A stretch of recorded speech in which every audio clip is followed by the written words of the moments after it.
Hello, welcome to CSM Talk.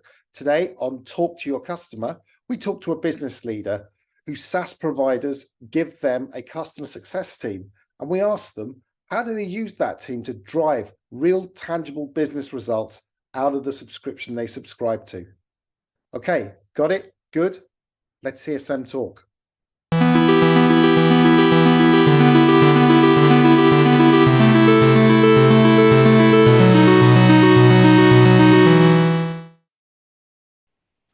Okay, right. Welcome to CSM Talk and this edition of Talk to Your Customer, where we talk to the customer about what's important to them and working with customer success teams. And it gives me great pleasure to welcome Mailin Jappe. Mailin Jappe, I'm heading everything as a service at ACER Europe. So what do we define as a service? I think traditional business model of the company is transactional sales of PCs. And I'm looking into how to build recurring business models with hardware, with software, and a combination of all of that for the different regions within EMEA. Cool. So with regards to a go-to-market for that, how predominantly is that done? I mean, there are different modes that could be done of like either a sales-led one or a product-led one, or maybe just as a huge marketing effort and getting people to sign up. Or maybe through partners like some OEM agreements and things like that. So what is predominantly the sort of go-to-market for your anything as a service? I think it depends really on the specific offerings, where we're testing different models with different go-to-market, some that are closer to the original go-to-market or traditional go-to-market of ACER, where through our partners and resellers. And then also piloting, okay, what are hybrid models?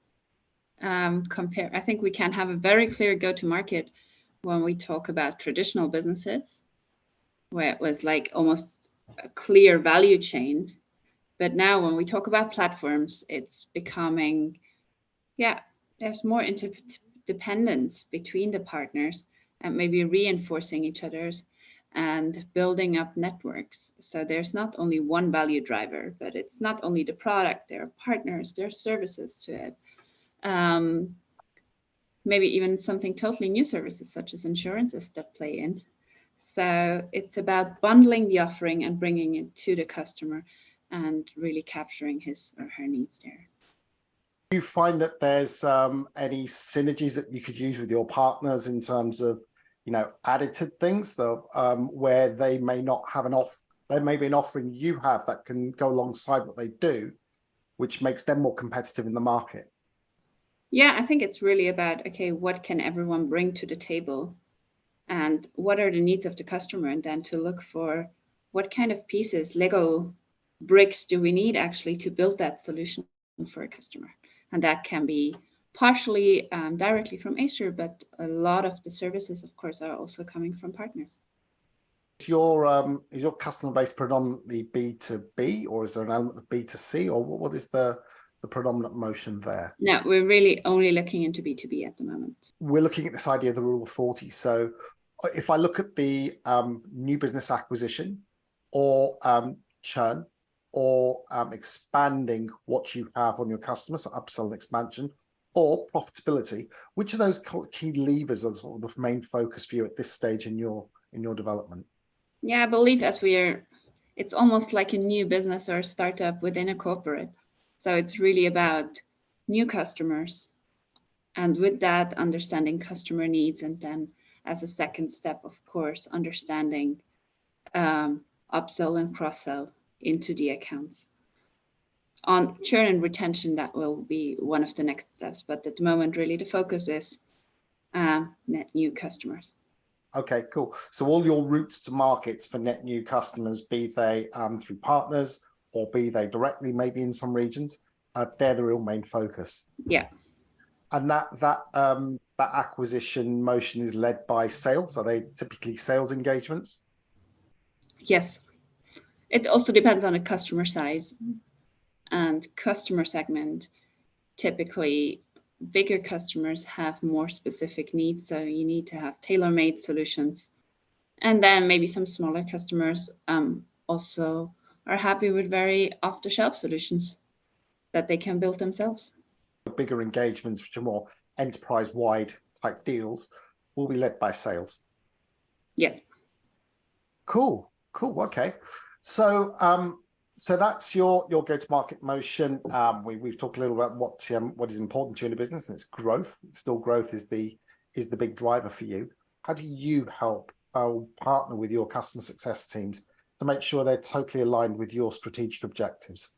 I think the customer success is still, even though a lot of companies have customer success teams, a lot of the roles that customer success covers across a lot of different companies are very different. Right.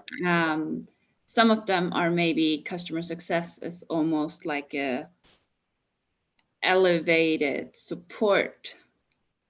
Okay, I have this operational problem. How do I tackle this? Would I be calling a customer success? Would I be calling a support hotline? Or would I be calling even a professional services of a company to help me figuring or working through those challenges? I think here to draw the line, it's difficult to figure out from a customer perspective, who's actually the right person to address. And quite often it's what I experience, that it's almost a willingness or the individual that you connect with most, that understands your business the most, that becomes the go-to person for you as a customer. So here so customer success, I love the concept. And where's the line between an account executive, between customer success, between support, and maybe even professional services? Really good point. Really good point. Because companies, I mean, would you say that in general the closest you have to the person who you would talk strategically about business plans, about what's going on in your business at a kind of like a business level rather than a technical level or functional operational level, is more or less the AE, the account executive? Is that the person you typically have these conversations with? Yeah, I think with the AE, initial conversations start. They need to understand your business in order to close the deal. So that's already when a relationship develops. So this is the person you negotiate with, the person who has a clear interest and time pressure to understand your business to make things moving. Otherwise, you wouldn't be signing a contract. And then after, at some stage, customer success comes in, but time pressure is maybe less. So it's like, yeah, we should have a conversation, how you're doing, how you're growing, what your strategic initiatives are. But there's much less time pressure. So I feel that quite often things are slipping away. You have good initial conversations, but then it's not being maybe so much on top of it. And there are a lot of strategic discussions happening internally, and you need to communicate that out normally to all of the customer success managers. But it needs a big level of trust, a lot of conversations, and also a deep understanding of the providers of my business to be really able to help me. Because otherwise it's almost a hidden agenda on, okay, let me tell you what problems I have, and I just try to sell you as much as I can, right? Yeah. That's always a I mean, it's an interesting dynamic because you do have typically salespeople who've got a vested interest in, I have to understand the business because I'm selling a value proposition to help that business. So that's in my interest to do that and understand that.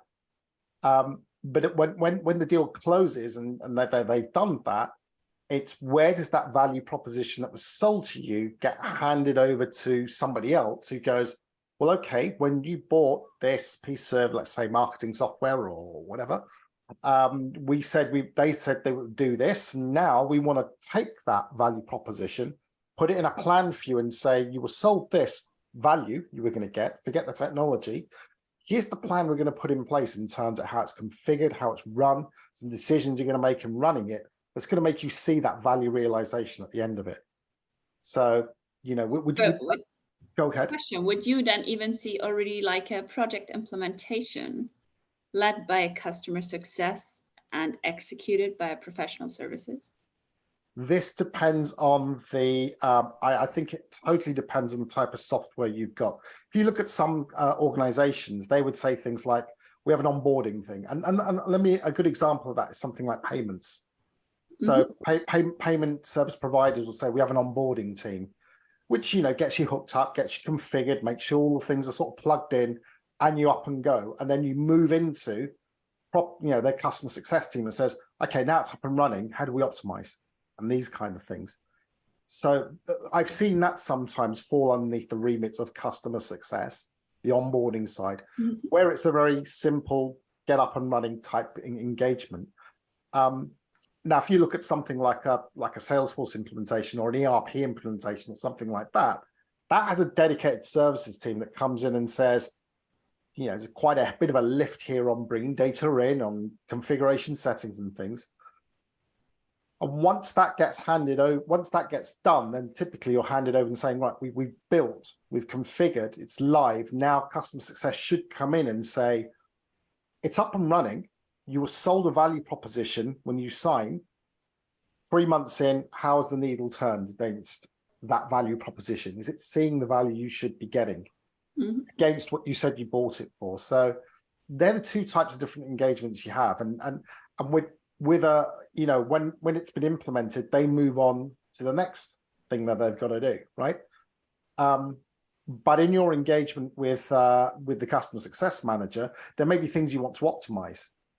And some of that might be, this is where you've got to sort of get involved with the customer success manager. They might go, that's a really simple setting I can show your team, or I can get one of my architects to advise you on how to do it. That should be fairly simple. But if it's a fairly significant change, it's like we'll have to bring the professional services team back in to make that change. Now you have to think about what's the value of you making that change, what's going to give you, or what you're going to have to do to get the effort in. So it's really about the level of effort and the value you're going to get back from it, which, you know, I've seen changes the way that gets engaged. Interesting point, yeah. So I think where you know, one of the things I'd like your kind of insight on is how better can that handoff be between a sales rep that you have a really good, you know, relationship you've built up with, who understands the value proposition they've sold to you, and that being handed off to either a customer success team or a services team who've got to implement that. I hear you talking and reflecting on what I've seen. It's almost like, look, we bring a new customer success manager in, but maybe without a handover. So professional services and sales build a deep understanding how to transfer all that knowledge and insight into a customer, how to hand that to customer success. Because customer success, from a customer perspective, you will value the role once you have the impression that they really add value to the conversation. So how I could envision it is maybe through documentation, maybe through already being in the shadow of a relationship early on, so that there's not that break between the two parties. So you're touching on a really, really interesting point I want to just like hone in on here. And that is what customer success leaders and professionals think about in terms of when to introduce the customer success manager. You think, if I hear you right, you think there'll be a benefit in introducing them earlier on in the relationship, like maybe at the point of when it's been signed and, you know, you're all having a brief together on, right, let's kick this off, like the implementation and everything and what we've done. So at that point, you think getting them involved could be very beneficial? Yeah, I think linking that conversation from the beginning, where you're basically buying into a value proposition to say, look, yes, this is a sales role, but I'm going to take care of you because I believe in what has been said during the sales talk. And I know that we can make it happen. But this step we need to go through and work through in order to make it happen. Right, exactly. So that's a really good point. One, have you had much experience of maybe success plans? So that's another thing that CS professionals talk about, of saying, success plans are typically the structured plans put in place on what's called value realization, on how we take the value proposition and how we make that real for you. Is there a lot of success plans going on? Are you seeing that with your customer success vendors? I see plans. I see first version of plans. And then it's maybe not on top of your mind as long as it's a plan and a PowerPoint. It's about the accountability. Who drives that? Right. Really, really, really good point. Really good point. And that so the accountability on driving that, could you expand a bit more on that? I think it's about having deep conversations. I think all of us start from frameworks, from templates on a customer success plan. That's a very generic starting point. And then trying to understand the specific needs of your customer and making this standard relevant. This is where I already see the first ones dropping out. Right. Because of this lack of time pressure. What are you working against? Huh? What's the timeline? Is it renewal? Is it right? Where is on the implementation? I have a clear project timeline when I want to have it implemented. I have certain KPIs as well as a company to show the ROI. But this is where it somehow needs to come together, that my KPIs, that customer success basically helps me to achieve my personal KPIs. This is brilliant insight, by the way.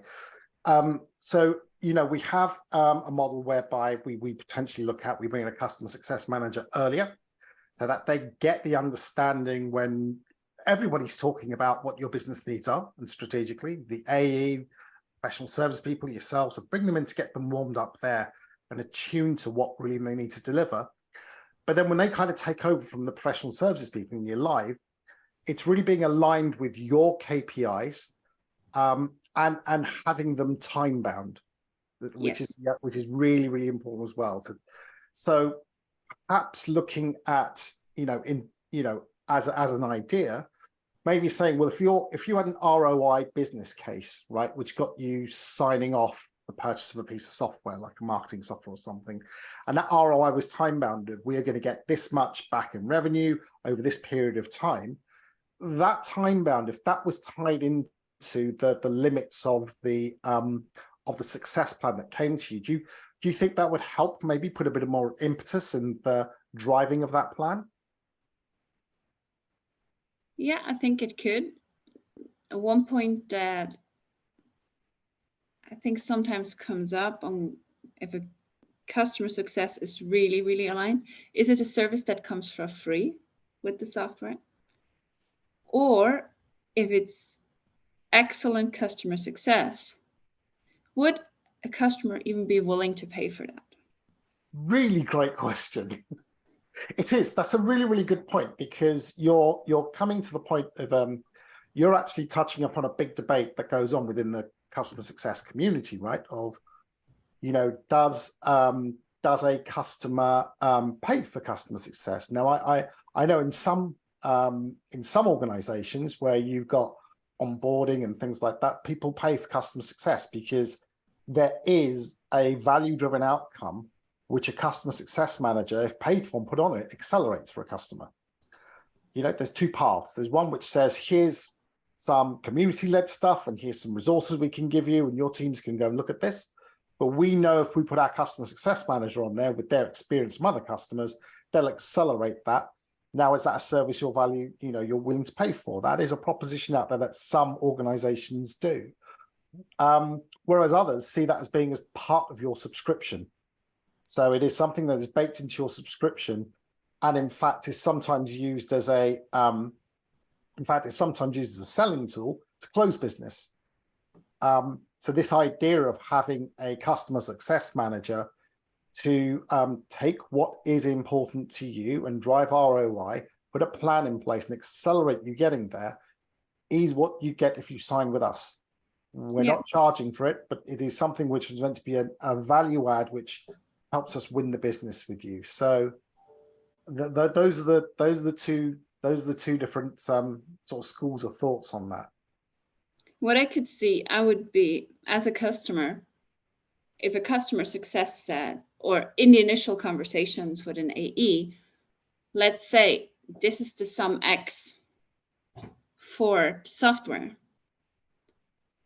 but this comes on top for customer success, and that has an accelerator based on success. If I say, okay, we put another 5% or 2% if we don't hit it, then we know exactly where we are. But if we hit all your goals, that's a plus 10%.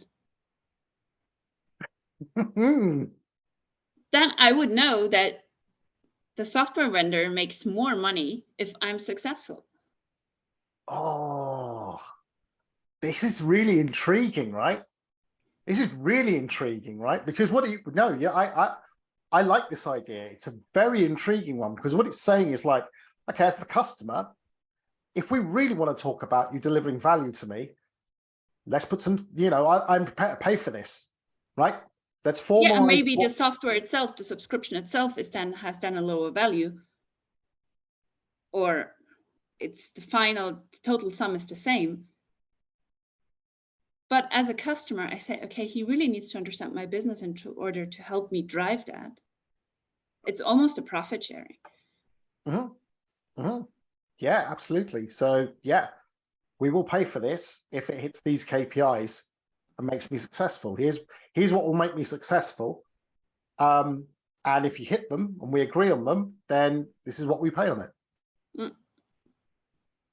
Really intriguing, really intriguing. It's a really interesting way of looking at it, because this idea of revenue share, in the past has typically been transactional, right? The number of leads we put through your system, the number of transactions that go through your website, but having that rev share maybe attached to actual real success that you can formalize is a very, very interesting way of looking at it. And I think with all the cloud technologies that we're seeing, we can track all the data. 10 years ago or 15 years ago, it was not as transparent as it is today. But we can track, we have the KPIs in place to track how do we measure success. And that across all platform partners, to have the same target, that all of them are working towards the same goal, I think we need to think about, somehow shared KPIs. Yeah, absolutely. Absolutely. Right. That's been fun. Mailin, this has been really, really insightful, and it's I'm so glad you took part, because I know a lot of people out there are very keen to understand what customers want in terms of customer success. So this has been super helpful. If anybody wants to get in touch with you, is the best way to do that LinkedIn? Yes. Fantastic. So what I'll do is I'll have your LinkedIn profile put on the YouTube and on the Spotify, as long as if there's a URL for ACER that you want people to get in touch with if they're interested in the offerings, let me know that. We'll put that on there as well. But Mailin, it's been really, really cool talking to you. It's been super interesting. Thank you for having me. Not an expert on customer success, but a customer of customer success. Well, this isn't about being an expert in customer success. This is about you saying, this is what I want from customer success. And from that perspective, this has been super insightful. Good. Thank you very much, Mailin. Have a great day. Thank you, Kevin. If you found this useful, please share this with your network. If there's a topic you want us to cover, then please in the comments let us know. Maybe we'll do a show on that as well. If you want to know about when it's coming up next, hit subscribe, and hopefully we'll see you on the next CSM talk. Bye for now.